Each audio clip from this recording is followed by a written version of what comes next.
Ang Sifang Commandery ay may masamang balak na sakupin ang Yunwu Commandery. Iyan ay isang bagay na alam ng lahat. Sa mga nakaraang taon, lalo pa itong lumala.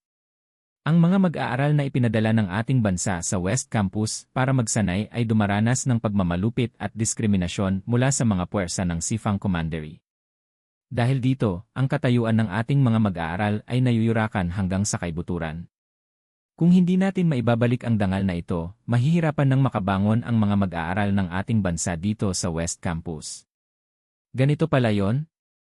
Naisip ni Duan Muya sa kanyang sarili, ang bagong mag-aaral na ito na nangunguna mas kaaya-aya na siyang tingnan ngayon.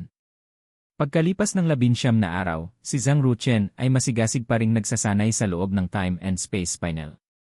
Ang ika-4 na palad ng Dragon Elephant Prajna Palm ay hindi pa rin niya malampasan. Mukhang kailangan kong makipaglaban sa isang dalubhasa para magkaroon ng kaliwanagan, naisip niya.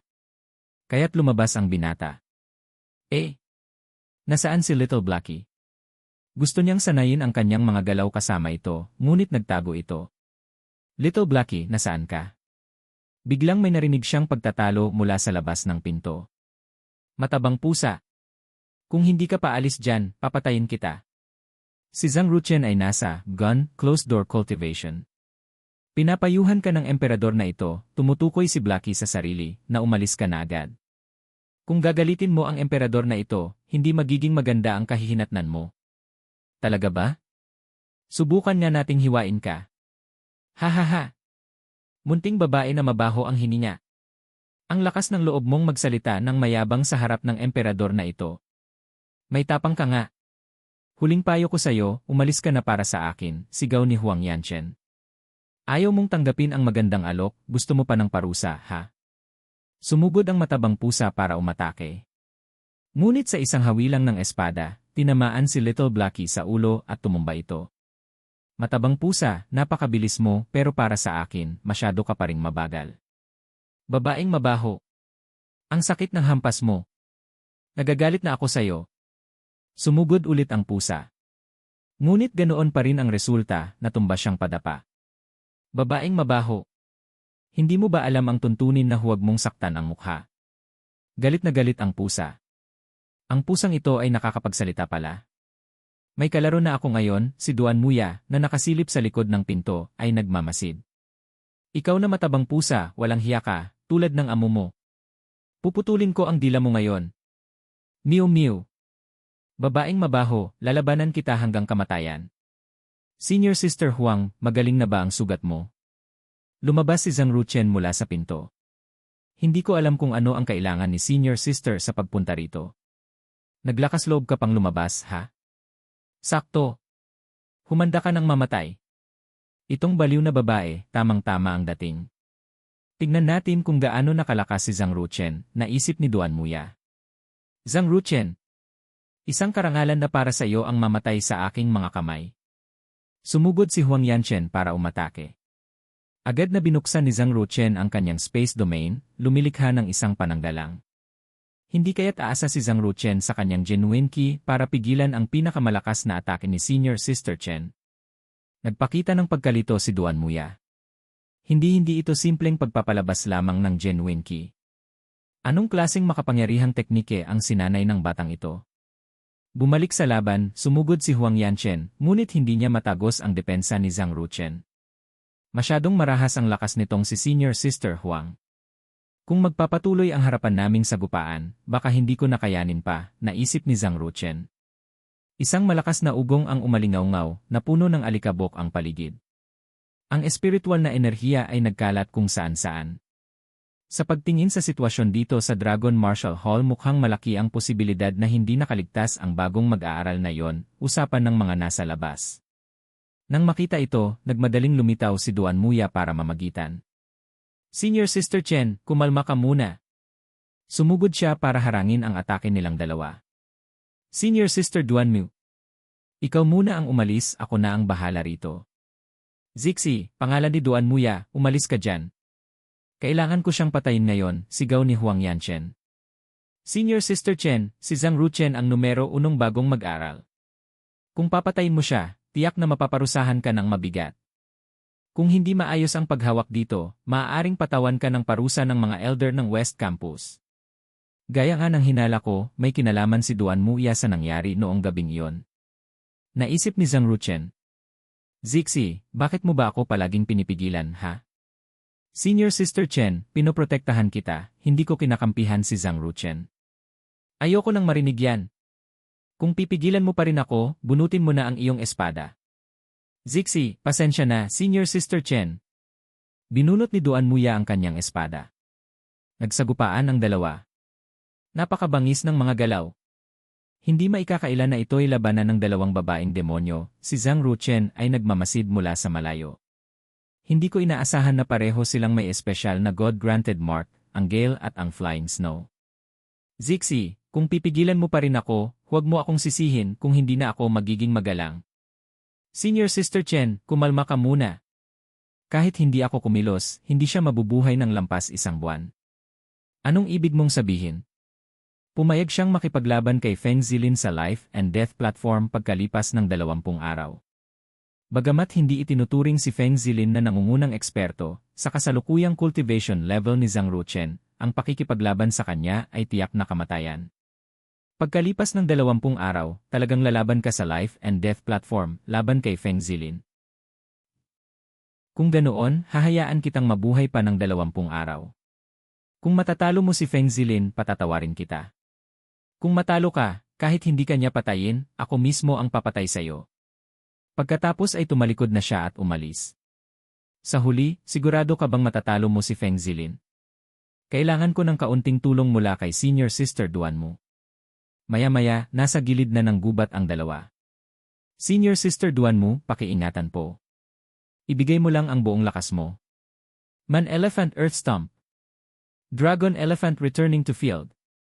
Haha, hindi masama ang mga palad na yan, magaling. Matapos ang sunod-sunod na pag-atake ng palad, napagod na rin si Zhang Ruchen. Sa ganitong kakayahan, mahihirapang matalo si Feng Zilin. Kaya nga alam kong hindi ko matatalo si Feng Zilin, kaya humingi ako ng tulong kay Senior Sister. Ilang araw ang lumipas. Napakabilis niyang naabot ang antas na ito. Tunay ngang isang henyo na may walang hangganang hinaharap, lubos na nagulat si Duan Muya. Susunod na ang aking buong lakas na atake, Senior Sister, mag-ingat po kayo. Sa kasalukuyan mong lakas, hindi mo ako masasaktan. Sige na. Kaya't ginamit ni Zhang Ruchen ang Dragon Shape, Elephant Shadow at direktang sumugod kay Duan Muya. Paano siya umunlad ng ganito kabilis sa maikling panahon? Naitulak pa atras si Duan Muya. Maraming salamat sa tulong ni Senior Sister. Sa wakas, nabuo ko na ang galaw na ito. Maya-maya, nakabalik na sila sa Dragon Martial Hall. Salamat sa tulong ni Senior Sister Duan mo. Kung hindi ko mapagsasanayan ang Dragon Shape, Elephant Shadow ng ganito kabilis. Natatakot lang akong mapahiya mo ang Dragon Martial Hall. Pero sa totoo lang, naku-curious ako kung gaano kakalakas pagkalipas ng kalahating buwan.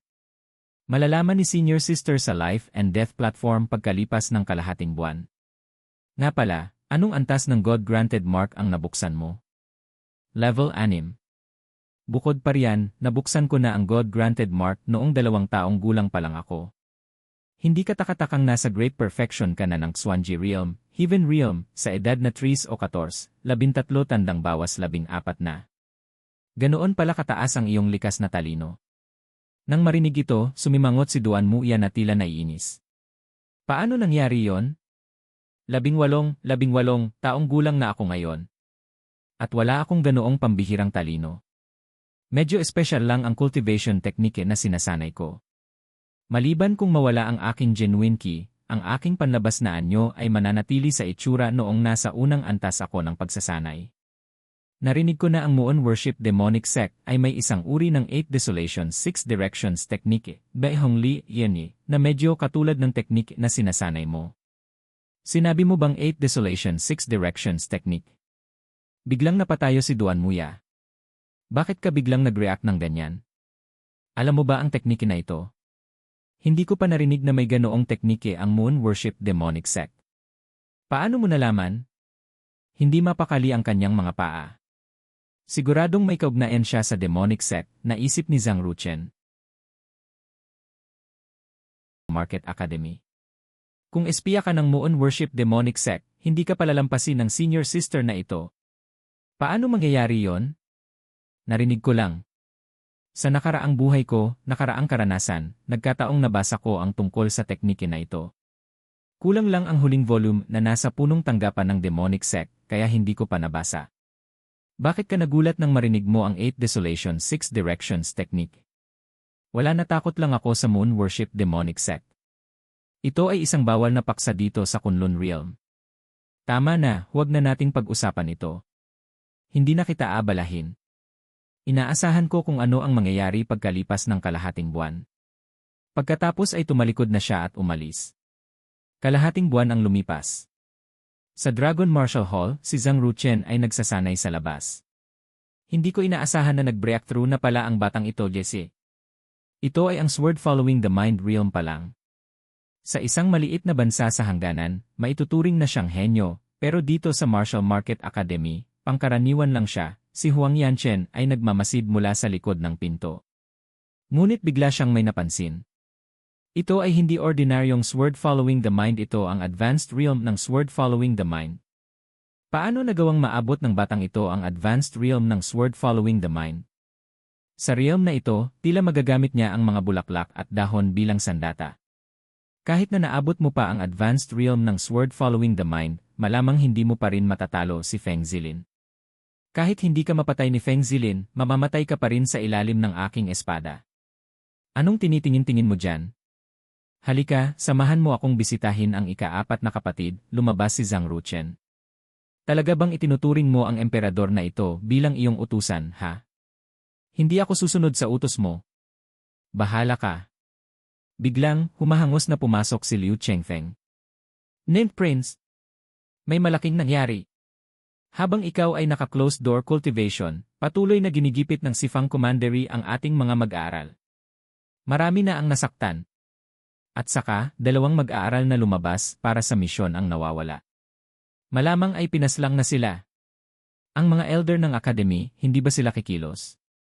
Para sanayin ang mga mag-aaral, karaniwang hindi nakikialam ang mga elder. Bukod pa riyan, may suporta sila mula kay Elder Suto, kaya wala silang kinatatakutan. Halos lahat ng gawain sa 4 na campus ay pinamamahalaan ni Elder Suto. Ang kanyang posisyon ay pangalawa lamang sa Vice Headmaster at Headmaster. Basta't hindi sila pumatay ng hayagan, hindi ito itinuturing na paglabag sa patakaran.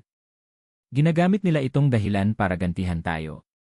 Nint Prince, bukas kailangan mong manalo. Kung hindi, hindi tayo makakabuhay ng maayos sa mga susunod na araw. Kung kahit ang Nint Prince ay matatalo, hindi ko na alam kung mananatili pa ako rito. Baka bumalik na lang ako sa Yunwu Commandery. Huwag kayong mag-alala. Kung sila ang nagsimula ng gulo, tiyak nagaganti ako. Teka, pumunta ba kayo rito para sa bagay na ito? Muntik ko nang makalimutan ang mahalagang bagay.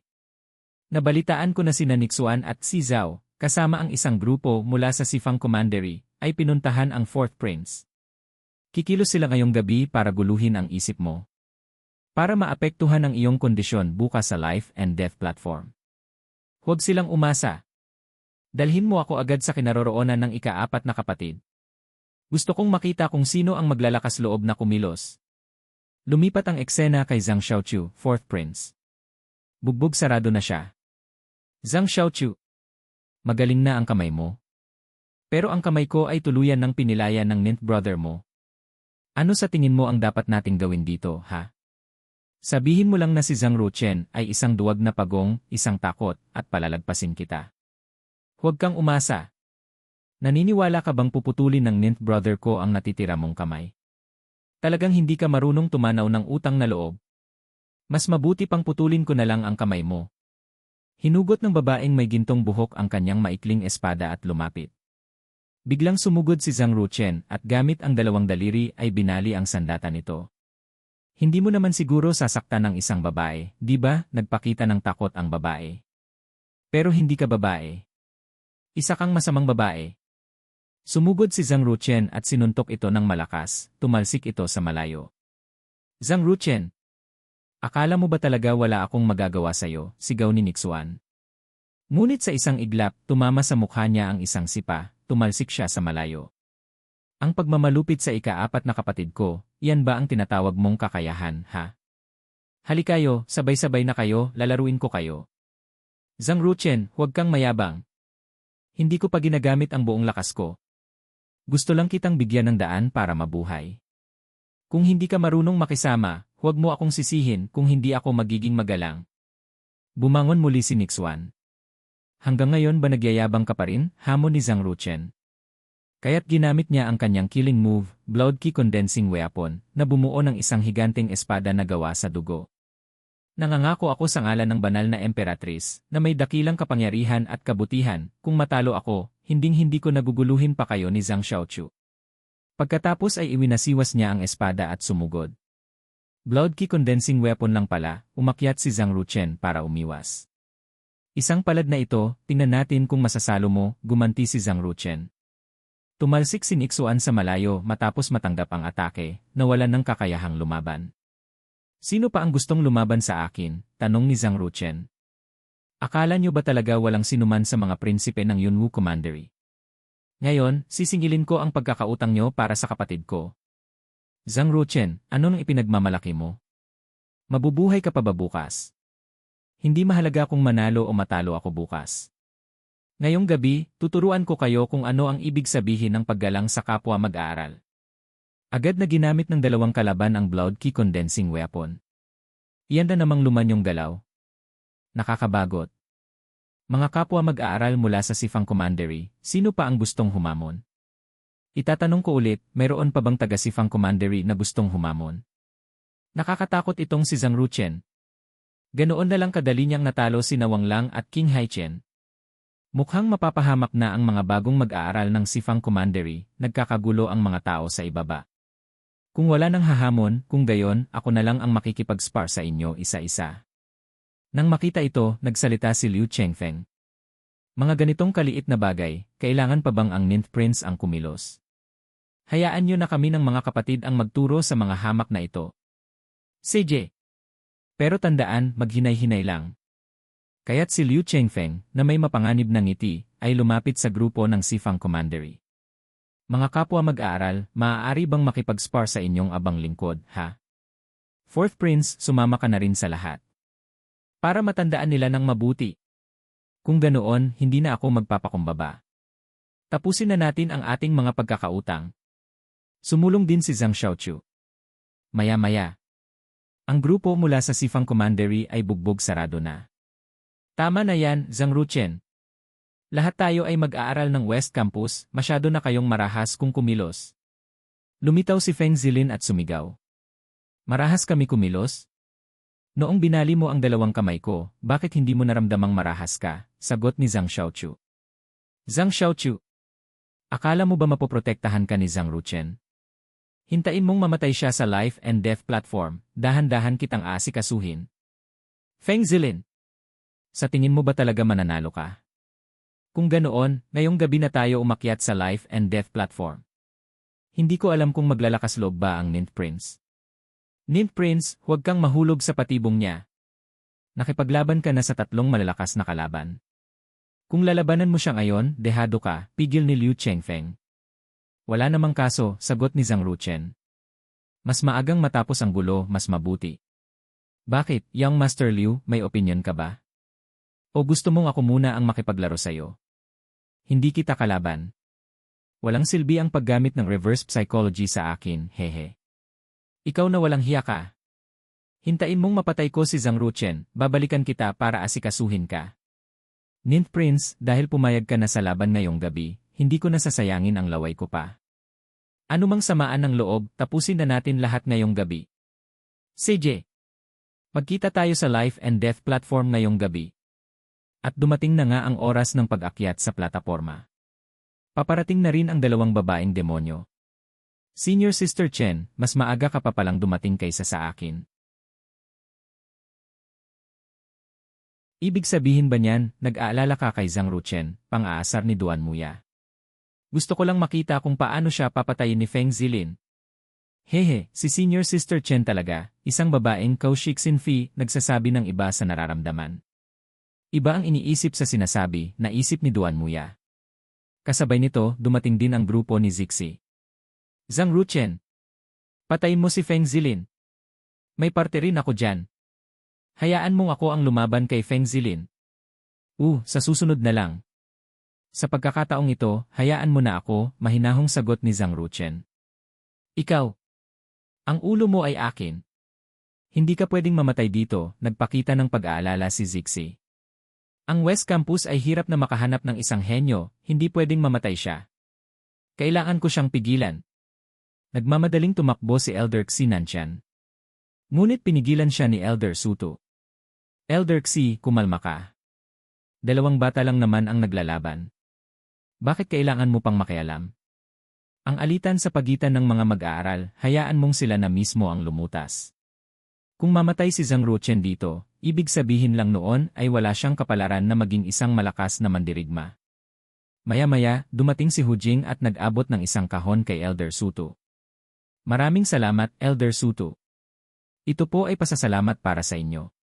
Makakatulong ito sa inyo na tumaas ng isang antas ang inyong cultivation. Maliit na bagay lang.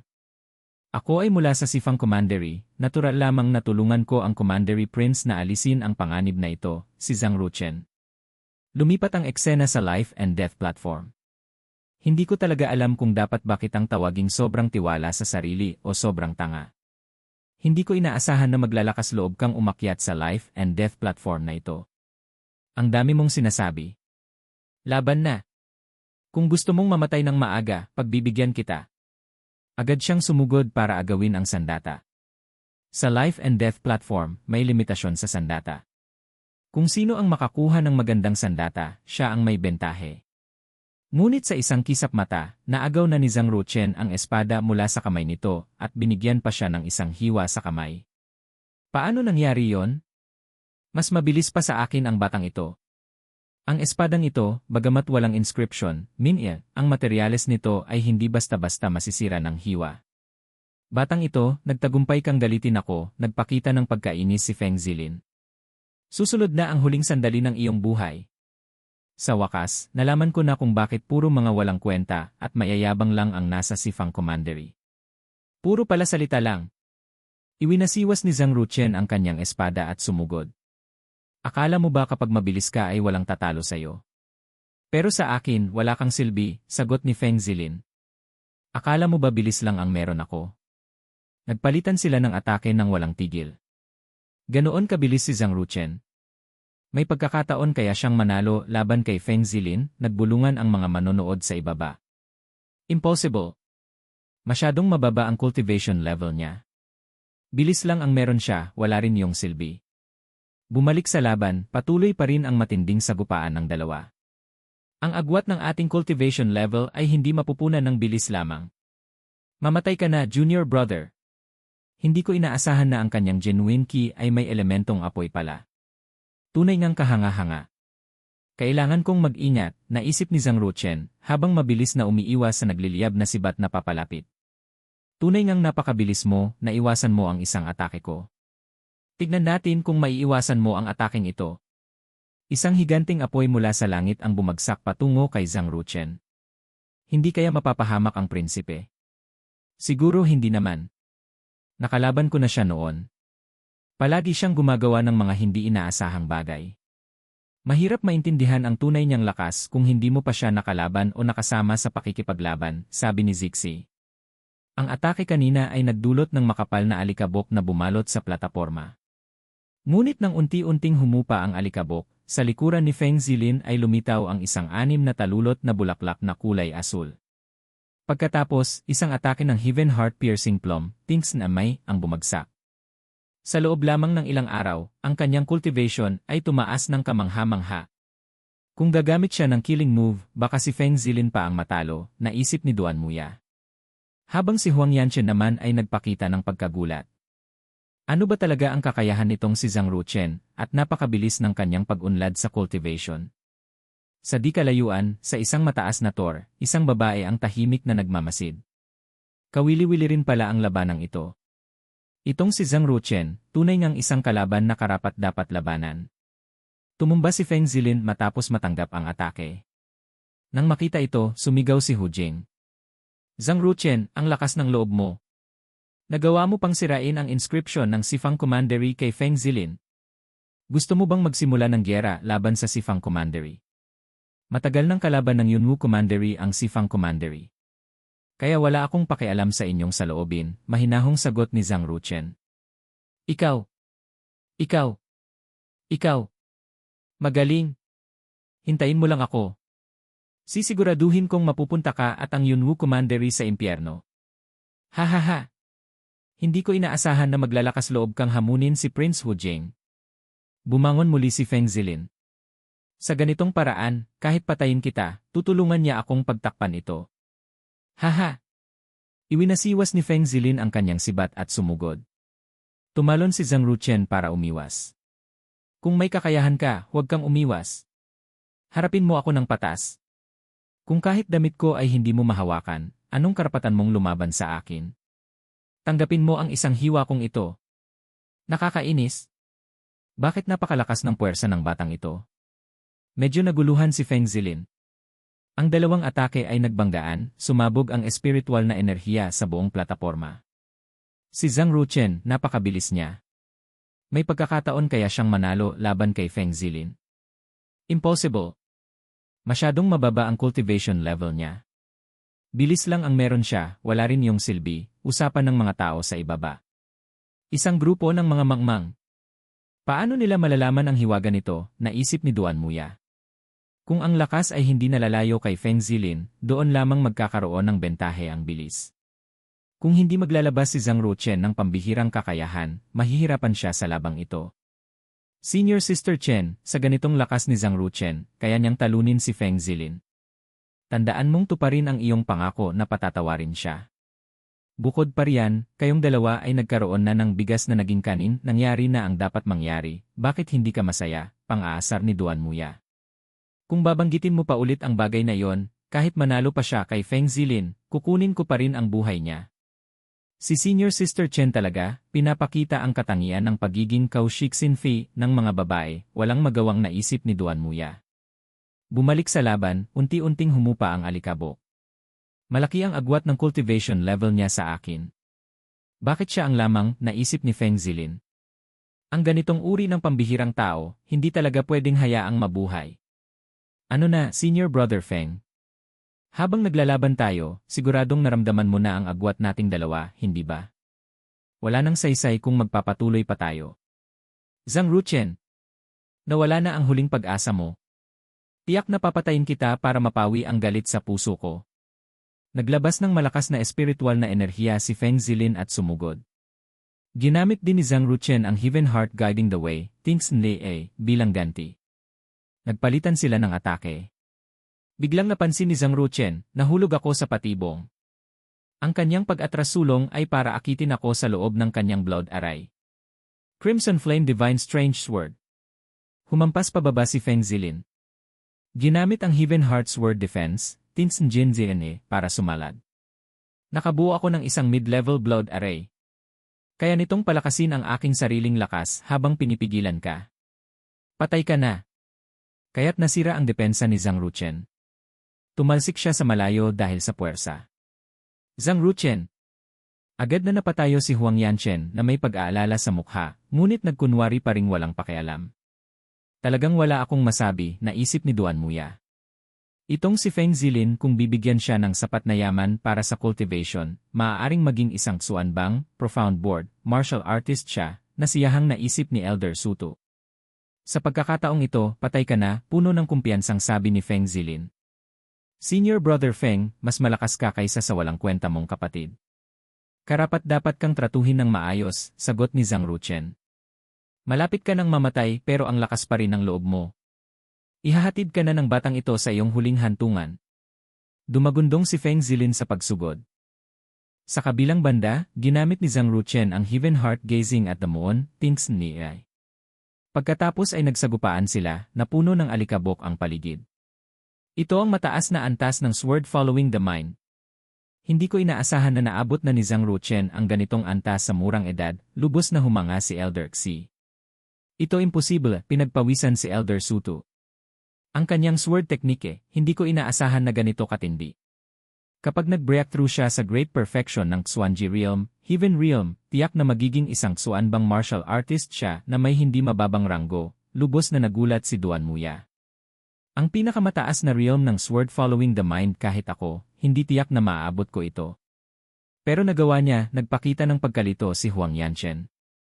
Senior Sister Chen, isang henyo na tulad ni Zhang Ruchen, sigurado akong hindi mo kayang patayin, di ba? Henyo, anong meron? Masyadong masama ang ugali. Gusto mo bang tanggapin ko siya? Kayong dalawa ay bigas na naging kanin na, kung hindi mo siya tatanggapin, anong gagawin mo? Kahit papatawarin ko siya at hindi mamatay, imposible kong tanggapin siya. Senior Sister Chen, kung ganyan ang sinasabi mo, kung sa hinaharap ay hindi ko sinasadyang magustuhan siya at agawin ko siya, huwag mo akong sisihin, ha? Hindi kaya type mo siya? Siya ay bata, gwapo, may mataas na talento, at isa pang prinsipe. Isang perpektong lalaki na ganyan, hindi naman imposible na hindi ko sinasadyang magustuhan siya, di ba? Zixi, Duan Muya. Sa tingin mo ba magiging isang saint siya? Kahit sa buong 36 na commandery ng tiyan mo, Heavenly Devil, wala ni isang saint. Mataas ang kanyang talento, pero tila imposible siyang maging saint. Pero sa tingin ko, kung mapapanatili niya ang kasalukuyang estado ng kanyang cultivation hanggang sa Tianji Realm, Earth Realm, baka maging half-saint siya. Half-saint? Zhang Ruchen, hindi talaga kita maintindihan. Bumalik sa laban. Natapos ang teksto dito.